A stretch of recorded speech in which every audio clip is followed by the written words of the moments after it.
The disappointing finish to yesterday's game against the Mets can be explained by what we've been saying about this Diamondbacks team so far, and that is, when is this offense going to show up?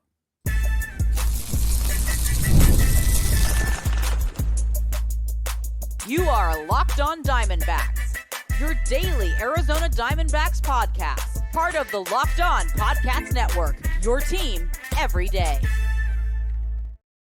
What's up? I'm Daynen Biggs. Today's episode is brought to you by FanDuel. Right now, new customers can bet just $5 and get $250 in bonus bets if your first bet wins. Head to FanDuel.com to get started. I want to get it right into it today. The D-backs stranded 12 runners on base and went 2 for 10 with runners in scoring position in yesterday's game. We're going to talk about those make or break moments that define a team's success. We're also going to talk about today's matchup and what needs to be done in order to win.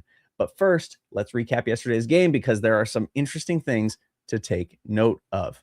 It was yesterday a stupid windy game. I don't know if you were able to watch it, but everybody's clothes were just whipping in the wind. The pitcher, the batters, the umpires, beautiful slacks were just, it was nuts. The wind was coming in from left field and definitely made hitting for distance very difficult, especially if you were hitting towards left field. Hitting towards right field, it seemed like there was a little bit more, you could get it a little bit further out, but still very difficult. Fielding was a little bit difficult, and pitching was definitely a little weird. Now, I say that, I'm not going to say it really much anymore because it was a factor both teams were dealing with, and that's baseball. You can't, if you're gonna go throughout the season, be like, well, it's because the sun was in their eyes. Oh, it's because it was windy. Oh, it's because it was this or is that. That's not how baseball works. You play in the setting that you're in. Both teams are playing on even playing field. That's just the way it is. I will say though, before I move on from that, it did appear, so it looked like it was affecting the pitching a good deal. It was affecting the movement of the pitches, how much they were breaking, how much they weren't. Although I think it was causing, it looked like it was causing a lot more movement. Either that or Freddie Peralta really just is as advertised and was just nasty, so difficult to hit off of. He looked very, very good, the Mets starting pitcher. But Zac Gallen didn't look too bad either. What the reason I bring that up is because it would appear, just from watching it, and this is speculation, but it would appear that Freddie Peralta was using the wind a bit more to his advantage than Zac Gallen was, which makes sense. But Freddie Peralta is still pretty new to New York as well, so it's not like you can just say, well, he plays there all the time. He's played there for years. He hasn't played there for years. So, but that is what it looked like. Is that actually what happened? I don't know. But Zac Gallen did pretty okay. He gave up a run in the first and in the second inning. The bottom of the second was not credited as an earned run. It was hit over to Carroll, a play that he's made plenty of times. A difficult play, I'll say. It wasn't like a super easy routine play. It wasn't credited as an error. This wasn't, at least. But he wasn't able to make the catch, and that caused the runner on first to score, or to get all the way to third. But when he threw it in, he threw the ball away, which resulted in a run. So that was the error, caused a run, and so that's why it wasn't credited to Gallen. I will also point out, though, and this may be another wind thing, I said I wasn't going to bring up the wind a bunch. I'm bringing it up a bunch right now, I guess. Both teams seem to throw the ball away a good deal when throwing it in from the outfield. I don't know if that's because of the wind. I don't know if that's just because it was a weird coincidence, but yeah, it was a lot of they would throw the ball in and it would just, sail one direction, or it would, sail the other direction. So that seemed to be happening a good deal for both teams. But Zac Gallen credited with one earned run yesterday in 5 innings. He pitched 5 innings, right? Yeah. 5 innings. 5 whole innings. Peralta pitched 4 2/3 innings. We'll talk about that here in a little bit. But yeah. And then after the 5th inning and the 6th inning, Ryan Thompson came in, made us all very nervous, but threw a very quick, very dominant 1-2-3 inning. Then Juan Murillo came into the 7th. Nervous because it's Ryan Thompson? Nervous because it's Ryan Thompson. But I'm hoping, and we've said this, he's a very experienced pitcher. The first, those first couple outings that he really struggled in, but somehow didn't give up an earned run. It seems like he learned how to not balk, which is good because there was 0 balks yesterday. So that's good. Juan Murillo came in the next inning, threw a quick 1-2-3, but then in the 8th, Jonathan Loaisiga came in and repeated his last appearance by giving up a single, and then a sac fly, which gave up the lead, blew the save, and tied the game. He did finish the inning just like he did the time before, so it didn't get he didn't get blown up. It didn't get worse, but he did blow the lead and caused us, which led to us going into extra innings. And props to the Mets management for putting in a super speedy pinch runner, because on the second single, he was able to advance from first to third on what normally wouldn't have been a first to third type of hit. So good base running there, and that's what led to the sac fly. So but then in the 9th, Kevin Ginkel came in, threw a quick 1-2-3. So pretty good from Kevin Ginkel. And then in the bottom of the 10th, Paul Sewald came in, and the first batter, line drive up the middle, nearly took out the umpire. A very acrobatic jump out of the way. If you haven't seen it, go look it up on YouTube. I think MLB posted it. And Ketel Marte, diving play, very, very good defensive play, gets the out at first, but the runner did advance to third. Next hitter, it was his season debut, hits a deep line drive to right field over Corbin Carroll's head, scoring the run, ending the game. Now, is that somebody pointed out on Facebook? I saw they were saying in the 6 appearances that Paul Sewald has had so far, 3 of them have been in save situations where we are leading.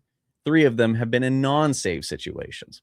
In the 3 save situations, he is incredible. Lights out. I think 1 hit and maybe 1 walk, but very, very good stuff. In the 3 non-save situations, he's given up 2 home runs. He's given up another earned run. He's not looking quite as good. So the theory is maybe we just put him in save situations and then save the non-save situations for Ryan Thompson and Kevin Ginkel and Juan Murillo. Juan Murillo, by the way, man, he's looking really good. I'm loving Taylor Rashi. He did very good in his first appearance. So yeah, in the 10th inning. That's right, and it was in the 10th inning too. So yeah, so maybe Taylor Rashi's our 10th inning guy. But that ended the game. It was a very close scoring game. It was 2-3 for the majority of the time. I did mention I was going to come back to this. Freddie Peralta was dominant, but when he started to reach the 100 pitching mark in the 90s, his pitching started to slip a bit, and the Diamondbacks took full advantage of that.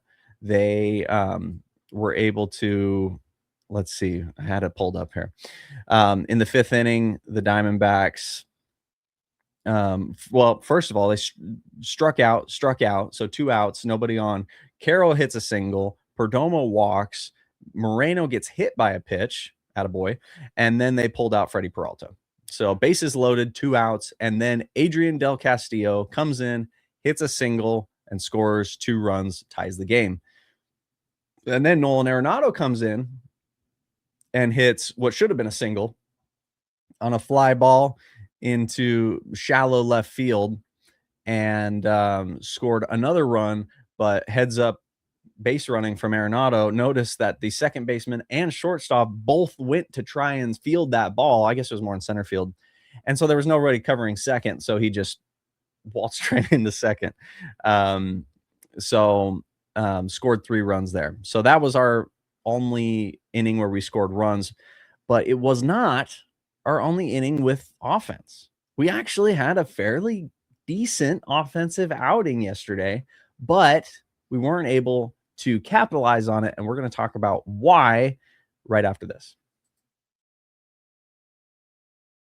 Hey, this is Jeff Carr from Locked On Reds, and when it comes to our futures, we all have great ideas when it comes to our job, when it comes to our house, when it comes to our vehicles, all that great stuff. But honestly, when it comes to securing that future, I don't know what I don't know. And when me and my wife sat down to figure out the life insurance thing, Ethos made everything simple. Everything's online, you have a quick and easy application process, and you find out exactly what you need for coverage all in one spot. Ethos makes everything so convenient when it comes to learning about your own life insurance, because insurance is something that is far beyond batting average or on-base percentage. It's way out in left field for me. Ethos made it all easy. Take just 10 minutes and get covered today with life insurance through Ethos. Get your free quote at ethos.com/lockedonmlb. That's ethos.com/lockedonmlb. Application times may vary and rates may vary. And we're back, and I want to say thank you so much for making Locked On Diamondbacks your first listen of the day.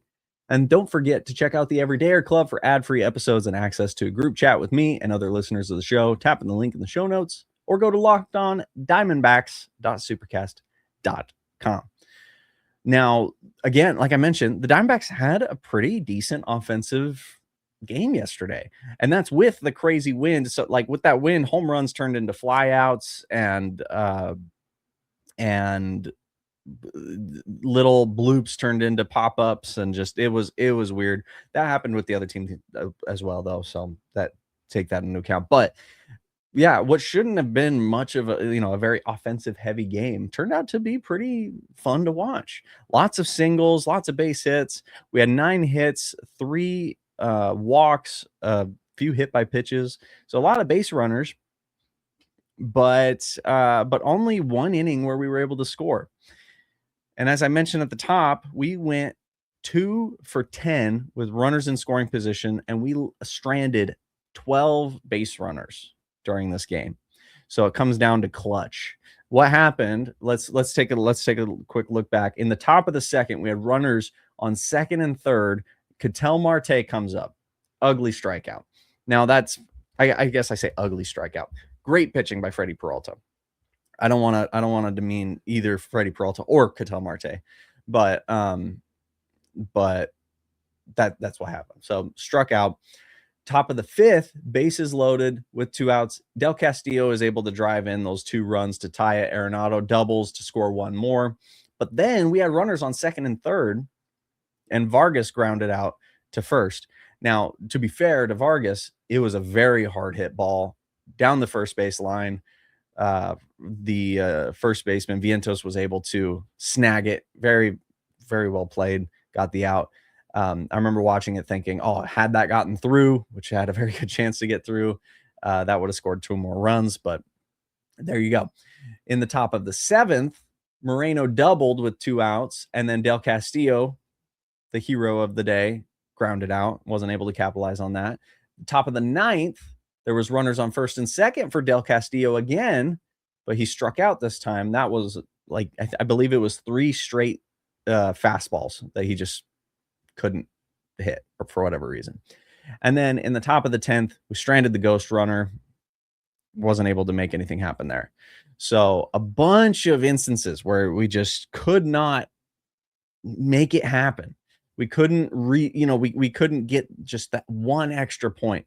All we needed was one of those instances to pan out for us, and we would have won the game, because we would have had 4 runs.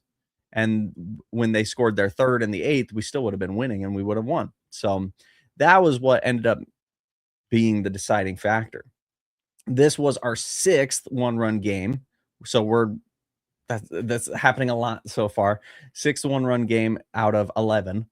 And we are currently 3 for 3 in those 1-run games. So at least like 3 and 3. 3 and 3. Sorry, thank you. Not 3 for 3, 3 for 6. 3 and 3.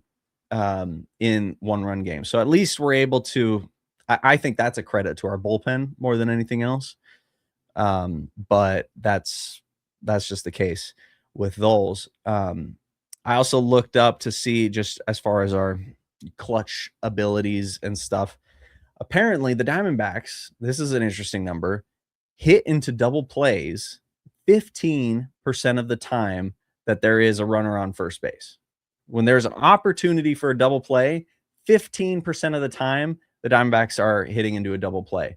Now, I know what you're thinking, well, what is the average for the league? The league average is 8%.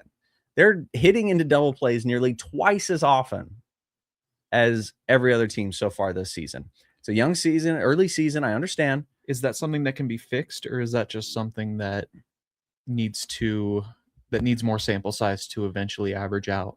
I believe it feels like, and now I watch the Diamondbacks more than I watch any other team. So I guess I can't speak for the entire league, but it feels like the Diamondbacks have always had an issue with grounding into double plays this season, or just the last this regime, this group of people. I feel like that's been an issue for the Diamondbacks a lot lately, and it seems to be Perdomo seems to be doing that quite a lot, and a lot of guys who I feel like, I don't know, they're making either weak contact. They're hitting it on the ground. It just doesn't feel like it just goes to that clutch ability, which I don't know if that can really be taught or if that can really be, figured out. It's just the baseball gods not being on their side? It might just be the baseball gods not being on their side. That's what it might be. But that can be compensated for. You could say, well, yeah, okay, we're going to hit into a lot of double plays. Okay, yeah, we're going to have a lot of injuries. Okay, yeah, we're going to have a lot of, the wind is going to be against us, but that's okay because we're going to compensate by just performing more. We're going to compensate by showing up and, having our guys that usually actually produce and stuff. So, which a lot of the outs yesterday were from just like very ugly swings, very pitches in the dirt, which maybe that's the wind. I don't know. But there were a lot of instances where it's like, what the heck are we doing? Why did that happen? So anyway, but Nolan Arenado got his second RBI in 2 games. So he's on fire back. now. He's back. That would be amazing if Nolan Arenado actually is back and like these last 2 games are like, oh yeah, that's what we're going to see. We're going to see 2 hit, 1 RBI Arenado every game. That would be wild.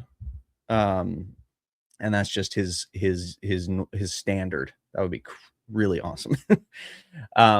Gabriel Moreno, though, he seems to be doing really well. He went 2 for 3 yesterday, got hit by a pitch and walked, so he reached 4 times. So really good stuff from Moreno. Perdomo reached once, scored on that one. Carroll went 1 for 5. Marte got 2 hits, went 2 for 5. But Carroll and Marte both struck out twice. So not a great outing, but not a bad outing either. As I said, there actually was a fair amount of base hits, but nothing really from the bottom order. Thomas, Barossa, they weren't able to get anything done. And then Perdomo wasn't able to get anything done. So we'll see how that goes exactly. But another thing I wanted to point out, Alex D'Agostino posted today on Arizona. He wrote today on Arizona Diamondbacks on SI. He said it's obviously still early, but Arizona's offense owns a 6th worst OPS of 631. They rank bottom 10 in total hits, home runs, and RBIs on the young season. In terms of clutchness, Arizona is a mere 18 for 78 with runners in scoring position. So it wasn't just yesterday where they went 2 for 10. They 18 for 78. That's 231 average. That's nearly, that's basically, they're going 2 for 10 on the season, basically. That's the 22nd in baseball. So their clutchness is abysmal. The D-backs have not had an explosive start from their top 3 hitters in general, though Carroll's 981 OPS does rank 8th in the National League, so he's been doing pretty well. It's been a slow start for Marte and Perdomo. I'd underline and Perdomo on that one.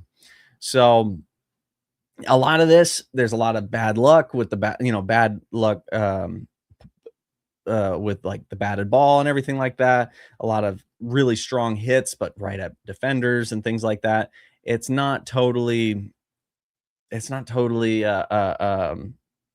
abysmal, but this and my opinion is that There is some fixable behavior though. there is some, yeah, I think so. Yeah. And Perdomo, for example, it feels like he hasn't been taking the pitches he used to take. He's a lot more aggressive. He's swinging at the first pitch, grounding out to shortstop, grounding out to lining out to right field, whatever it is. Marte, he feels like he's a little bit more patient, but he's still swinging at like a curveball or a sweeper in the dirt. He's swinging at it. A changeup, you just throw a changeup. It could be way over his head. It could bounce in front of him. He'll swing at a changeup. So some of that needs to be fixed for sure. But it is early in the season, and I feel like there's still a lot of time for the Diamondbacks to improve on this and become one of the best offenses in baseball. But right now they are definitely not that. Anyway, let's go ahead and talk about what we have in store for us today. Let's hope that today is going to be the offensive breakout game for the Diamondbacks. But before we do, we are going to hear a little word from our sponsor. The MLB season is back, and you can feel it. Fresh starts, big expectations, and the first crack of the bat. Whether it's a breakout rookie or a division race that goes down to the wire, there's nothing like being in the ballpark for it. The only problem, getting tickets can feel like a grind. Long queues, surprise fees, prices jumping at checkout. That's where there's Game Time. The Game Time app gives fans the advantage with constant innovation. It's how you unlock amazing tickets and experiences in just a few taps. It's so simple to use. The Game Time guarantee means that you get 100% authentic tickets delivered on time at the best price. And here's the best part. Fees are included in the price you see. So what you see is what you pay, period. The seat views feature is huge. I can see the panoramic views from my exact seat before I even buy. The zone deals let me pick the section and save even more while Game Time selects the seats for me. And you can follow your favorite team and get alerts when new deals drop. 2 taps and it's done. No stress, no hidden fees, just great seats in minutes. That's what makes it so easy to decide last minute to hit a game. Take the guesswork out of buying MLB tickets with Game Time. Download the Game Time app, create an account, and use code LOCKEDON for $20 off your first purchase. Terms apply. Again, create an account and redeem code LOCKEDON, all one word, LOCKEDON, for $20 off. Download the Game Time app today. Now, today is going to be another windy day. That's all I'm going to say on that. We're windy. Yeah, we got it. So another windy day for the game today, but we have Ryne Nelson and David Peterson taking the bump for the game today. I had the game everything up, but I don't have it anymore. So, but that's okay because I remember. David Peterson is left-handed pitcher, so our lineup is going to reflect that. We were assuming Luken Baker was going to be in the lineup today. Apparently, he is not in the starting lineup. So Jose Fernandez is. But Jose Fernandez is. That's true. And then Ketel Marte is the DH, and Vargas is playing second. And then from there, we have Tawa in left, Barossa in center. So it's going to be a very interesting game.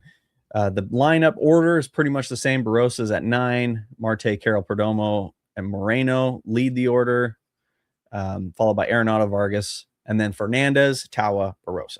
So I want to see Jose Fernandez have a good outing today. I'm not expecting any home runs. Again, that wind is not going to permit it. But that I think will be a benefit to Ryne Nelson, who's, as we know, his weakness is the long ball. We stay away from that. The wind brings all those in. Isn't that also Freddie Peralta's weakness? That's right. That was Freddie Peralta's weakness. And Yeah, that's true. Had he not been playing in New York, maybe we would have won that game pretty darn easy because of all the home runs we would have hit. Every single pop out would have been a home run, is what you're saying, Tate. That's what Yeah. Tate's saying. David Peterson does give up a lot of base hits. He's had 2 starts. He's given up 15 hits in his first 2 starts. He's credited with 1 loss, no wins. His ERA is a bit lower than Ryne Nelson. His ERA is 4.66, while Nelson's is 5.79. But again, that's because of the home runs. I would credit most of that too. So today will be very interesting. The Perdomo, I think, needs to wake up. We need to get just anything from him. Again, just don't get out every time, which he didn't yesterday. He got a walk. So let's do that again today. And then I want to see at least a base hit from Jose Fernandez. I don't want him to be. Has he gotten a hit since his first game? The bunt single. Oh, that's right. He did get the bunt single, and that was that was a two RBI bunt single too. It doesn't look like those were credited as RBIs though to him. So he still only has 4 on the season.